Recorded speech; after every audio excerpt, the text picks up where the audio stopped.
So next concept है formatting tag. Formatting tag तो इसी प्रोग्राम में चेंज कर रही हूँ।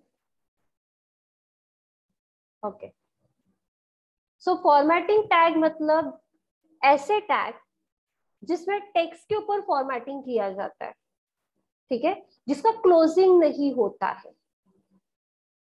ऐसे टैग जिसका क्लोजिंग नहीं होता है, जो कि पर्टिकुलर टेक्स्ट के ऊपर फॉर्मेटिंग किया जाता है, कुछ उसका साइज वगैरह, उसका स्टाइल चेंज करते हैं, so that tag is formatting tag.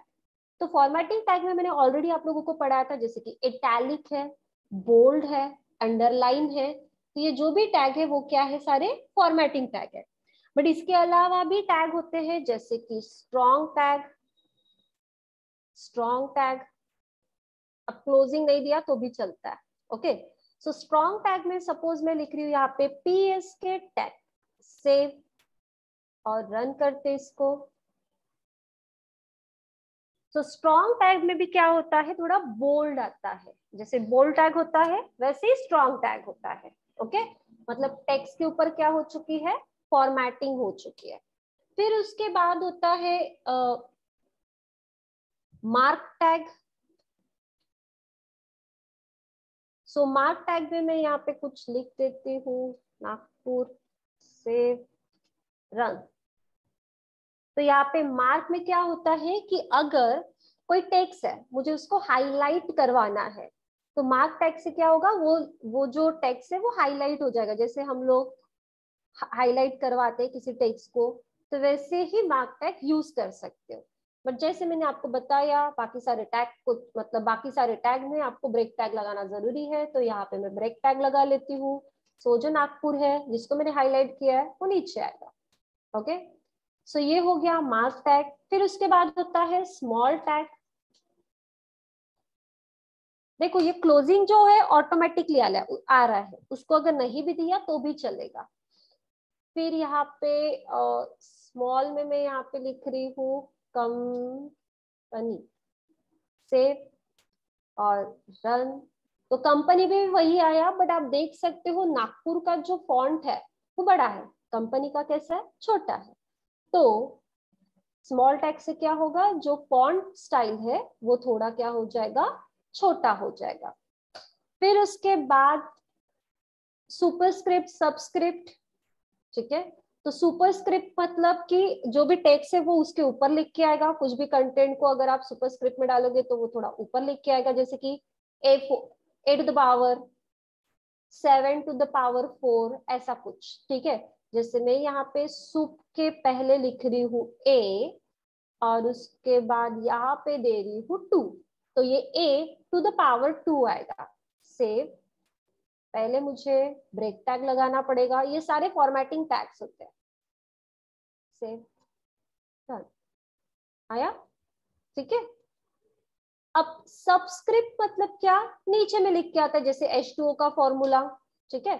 So H सब 2, और फिर उसके बाद क्या होता है, जो नीचे लाना है उसको बीच में रख दो, मतलब सुप और सब के बीच में रख दो।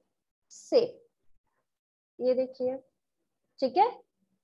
सो ये हो गया सुपरस्क्रिप्ट एंड सबस्क्रिप्ट। अब उसके बाद और फॉर्मेटिंग टैग्स होते हैं, जैसे कि डेल, DEL, डेल, जिससे एक लाइन आती है। देखो मैं लिख रही हूँ यहाँ पे टेक्नोलॉजिस, बट उसके पहले यहाँ पे हम लोग ब्रेक लगा लेंगे। सो BR टैग से रन, रन, ये देखो, जैसे नहीं स्ट्राइक थ्रू होता है, जिसमें हम लोग कोई वर्ड को कट करके रखते हैं, जैसे प्राइस होती है, प्राइस को हम लोग कट करते हैं फिर न्यू प्राइस दिखाते हैं, ऐसा कुछ। तो उसको करने के लिए आप लोग डेल टैग यूज कर सकते हो। फिर उसके बाद होता है INS टैग, इंसर्ट टैग। इसमें मैं कुछ लिखती हूँ, जैसे मेरा खुद का ही नाम, सेव और रन। ये देखो जिसमें क्या आई है, अंडरलाइन आई है, ठीक है। जैसे यू टैग से अंडरलाइन आती है, वैसे INS से भी अंडरलाइन आएगी। फिर उसके बाद होता है एम्फेसाइज टैग, और इसके बाद पहले ब्रेक लगा लेते हैं, and then EM emphasize tag, जिसमें मैं लिख रही हूँ यहाँ पे PS के टैग, सेव और रन, जैसे कि इटैलिक टैग, ओके, जिसमें इटैलिक फॉर्मेट में आएगा। सो ये सारे कुछ फॉर्मेटिंग टैग से, इसमें इटैलिक बोल्ड अंडरलाइन भी आएगा, ओके। तो ये सारे क्या है, formatting tag, formatting tag, okay. अब उसके बाद एक कंसेप्ट आप लोगों को बता देती हूँ कि एलिमेंट्स होते हैं, ठीक है, एट्रीब्यूट अलग है, फॉर्मेटिंग टैग जैसे मैंने आपको बताया जो कि टेक्स्ट के ऊपर फॉर्मेटिंग होती है, ओके, जो भी टेक्स्ट के ऊपर फॉर्मेटिंग होती है जिसका क्लोजिंग नहीं भी दिया तो भी चलेगा, so that tag is formatting tag. और एलिमेंट्स मतलब क्या, एलिमेंट्स मतलब दो टैग जिसमें स्टार्टिंग और एंडिंग दोनों होती है, आई मीन उसका स्टार्ट भी होता है और उसका एंड भी होता है। तो जितने भी टैग है उस जिसमें आपका स्टार्टिंग और एंडिंग होता ही है, सो उसको हम लोग क्या बोलेंगे, एलिमेंट्स बोलेंगे। क्या बोलेंगे उसको, एलिमेंट्स। वैसे तो सारे ही टैग एलिमेंट्स है, बट जिसका स्टार्टिंग और एंडिंग होता है उसको क्या बोलते हैं हम लोग, एलिमेंट्स। सो ये हो गया फॉर्मेटिंग टैग, एलिमेंट्स टैग। उसके बाद एक और छोटा सा कंसेप्ट बता देती हूँ, पैराग्राफ टैग। जैसे कि पैराग्राफ टैग मतलब क्या, कि पैराग्राफ फॉर्मेट में होता है। जैसे नहीं आप लोग कुछ टेक्स्ट लिखते हो पैराग्राफ फॉर्मेट में, नॉर्मल तो नॉर्मल तरीके से आता है, बट पैराग्राफ में ऐसा पैराग्राफ आता है, तो आप पैराग्राफ टैग का यूज कर सकते हो। जैसे मैं यहाँ पे कुछ लिख रही हूँ और इसको सेव कर लेते हैं, तो अभी तो ज्यादा बड़ा टेक्स्ट है नहीं इसलिए वो पैराग्राफ में नहीं दिखेगा, बट ये कौन सा टैग है, पैराग्राफ टैग, ओके। उसके बाद एक प्री टैग भी होता है। अब प्री टैग बता देती हूँ, PRE, प्री टैग।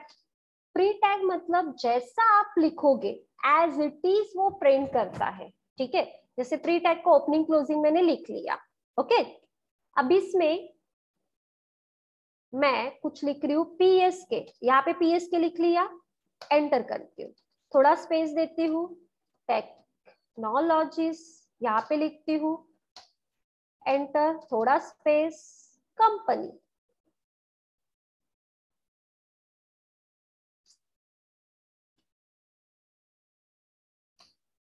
ओ सॉरी, कंपनी, ओके, सेव। देखो जैसा मैंने लिखा है, जैसा स्पेसिंग दिया है, प्री टैग से क्या होता है, वो एज इट इज लिख के आता है, ठीक है। प्री टैग से क्या होता है, वो एज इट इज लिख के आता है, बट जो भी लिख के आएगा वो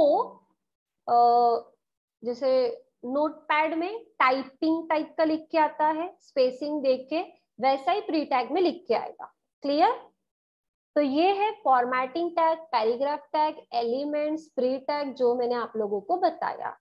सो नेक्स्ट इसमें हम लोग आगे का कंसेप्ट देखेंगे, लिस्टिंग, ओके।